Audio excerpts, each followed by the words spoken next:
Jack, how does it feel to be back after your absence? Yeah, no, really good. It's never nice to be away from the team. Just on a personal note, playing or not, it's just never nice to be injured. So I'm glad that's sort of behind me now, and looking forward. What was that period like? Because perhaps quite a unusual absence, would you say? No, I think it's a common injury that I suppose developed into probably the worst case scenario. So it was a really sudden and unexpected thing. One that thankfully we got on top of very quick. The doctors here and the physios here, as well as the guys at the QE, were brilliant on that new year. And yeah, made probably a faster than most expected sort of recovery. And that's credit to all the guys that have helped out and me doing everything I possibly could to get back as quick as I could. Are you want to talk us through the symptoms and how it came about and the circumstances? You sent at home, or are you in the training ground? No, it was a recurrence of an injury from like sort of 5 days before. So anyone familiar with a dead leg, it sounds quite innocuous at times, but essentially it's a bleed, an internal bleed, not the life-threatening one that seemed to leak around on social media that forced us to have to come out and cover that. But I'd hit it again, so it ended up bleeding and not stopping. So ended up being one that essentially grew and grew and grew, and the pressure on my leg grew, and my quad at the time was a few gene sizes bigger than what it should have been. So it can get scary at that point. That's why hospital was involved, because if it doesn't stop bleeding, then it goes down the operation route and it's messy and all the rest of it. But thankfully it was one that's then quite simple but stubborn to get through. But like I said, testament to all the guys here and the medical staff and obviously myself and whatever, getting on top of it and putting in the work to get it gone. With a new child in the mix as well, has it been quite a stressful time the last few weeks? No, not stressful. No, it's a joy. You know, like yes, injuries are stressful.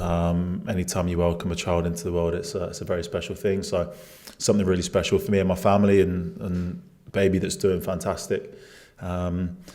But you know, when you play football and all the things that come with it, and when you play for Rangers as well, certainly a lot of emotions flying around the last few months. But all good things. Look, you're playing at a fantastic club, and family are fit and healthy, and everything's good.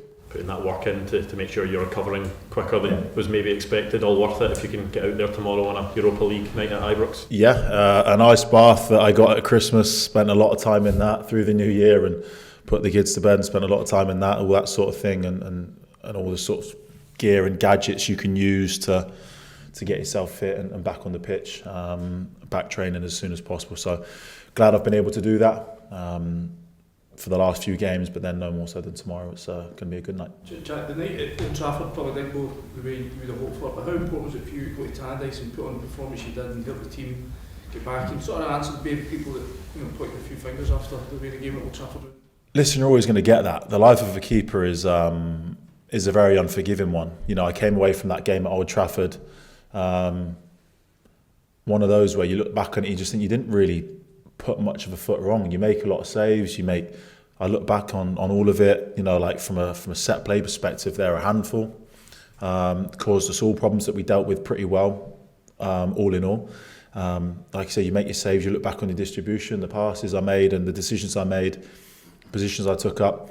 But the life of a keeper, it takes one moment, and you're the villain sort of immediately. And the biggest thing from those games is to look back at it, take from it the facts, take from the realities, and for large parts, if not the majority of it, didn't put a foot wrong. So you sort of come away shaking your head in disbelief at times, but being a goalkeeper is like that. There's maximum punishment. You know, I look back at that situation and that goal in particular, and I look at what I did, and what I did was trying to be positive on the front foot, trying to help the team out, and I made the right decision to come. Just executed it, not in the way that I wanted to. So if you're able to look at it like that, with games coming thick and fast, you can quite easily move on. Doesn't mean you forget about it, but you can take comfort in the fact that you were trying to do the right things. You're trying to be positive and you're trying to help out, and then look at the good stuff that I did do. Was it tough for you going back to Old Trafford? I suppose your old club, you want to go back there and put on a performance and show the people down there what you could do, I suppose. No, I didn't see it. I just saw it as another great opportunity to play for the club and a great night. I felt extremely comfortable in the game, in the scenario, in a special game with the support that we had. Those are the games that you want to play in. I didn't feel any more need to impress than any other. There also aren't many games like that as well. So that goes hand in hand. But no, like I said, I look back on it. We deserve more. That's what it felt like from the game. So you'll always look at it back as an individual. What would it have been? Would it have been any different? But like I said earlier, you look back at all the things that you do during the game, the saves that you do make, or the decisions you do make that helped the team. And unfortunately, one moment didn't, and that sort of sticks with you as a keeper. It's funny what they say, Jack. It takes a special character to be a goalkeeper, because you can make a dozen saves in a game, but you make one mistake and it's pounced upon. Yep. When did you kind of learn that it's going to happen? And you have to very quickly move on from these things. Just as you get older, as you mature, now you as you're a young keeper, you think you're never going to make a mistake, and you think it's the end of the world when you do. The reality is, there's not a goalkeeper, there's not a player alive, a person alive that's never made a mistake before. They happen. What you do have to think about is how they happen, why they happen, and if there's any reasons for that. And if those things happen while you're trying to do the right things, while you're trying to be positive, and while you feel like you've made the right decision, then you just have to take it on the chin and just move on. Because even a game after, even within a game itself, there's things that you have to do, and that's what I told myself in that moment. The goal goes in, you're in sort of disbelief in that moment, but there was still however long left on the clock, and you always know there's an opportunity, A, for your team to get back in it, but B, you might be called upon again, and you've got to do the next thing right. So I look back on it as something I actually felt like I did after that. Like I said, that's the life of being a goalkeeper. You can be the hero, the villain, or you can be both in the same game, and that's just the reality of it. Do these things become a little bit easier to process the older you get, just in terms of putting it to one side and moving on, than it might have been when you were 10 years younger? You certainly don't care any less. Do you know what I mean? It still hurts the same. It still bothers you the same. But certainly from a process point of view, or a mindset, or it becomes easier. You learn those sort of tactics on how to put it to the back of your mind, whether it's a communication thing, just something tactically, just to get back engaged with the game, or whatever it may be. Just the old pinch of salt over the shoulder, all that sort of nonsense that people sometimes believe in.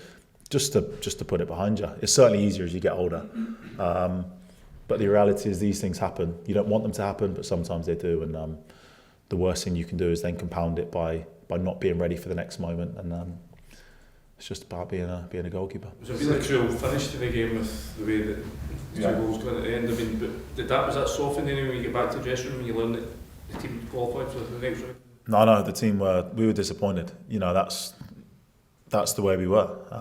Whether that was individually, we had boys pick up injuries. It was not ideal for us either. Finished the game with young kids on the pitch and what have you. But the reality is, we were still disappointed. Say what you like about this squad, we're not satisfied. Even going to Old Trafford last Thursday, it wasn't a case of we've put on a good performance and we can be happy with ourselves. In the days after, you look back at it and the things you do right, but in the moment you're gutted that you haven't got the result, and one that we deserved. So I think that shows where the mentality is of the squad. I think that's the desire. That is where the feelings are. But we have to keep bringing it, and we have to do that tomorrow. The players are taking a lot of encouragement from last week, then, Jack. Fair to say? Yeah, we are. But as we sort of spoke, we were still disappointed. So it's not that we're happy with things. It's not that we have to continue to improve. We have to even look at games like that and look at where we can improve. Situations from the game at the weekend where we can improve, which we managed to do at half time and put in a really good second half performance. But we can't settle and be comfortable with performance that we put in. We've got to keep looking to be better, and the game at Old Trafford is certainly no different to that. Last one, Martin, please. To qualify, obviously you can maybe reach the top 8, but if you manage to even get in the top 8 of the next group, what would it mean to the group going forward, do you think? It means a lot. These are the games that you want to be a part of. You want to be in these competitions. You want to be at the final stages of domestic trophies, domestic campaigns. You want to be at the top end of it. You want to be in European competitions for as long as you possibly can. So the goal is to win tomorrow night. It's not to not to qualify. It's win tomorrow night, and where that puts us will be where it puts us, and we'll deal with it after that. We'll either look forward to the playoff round, or we'll look forward to the knockout stage, either or. So the focus is on winning the game tomorrow and see where that puts us.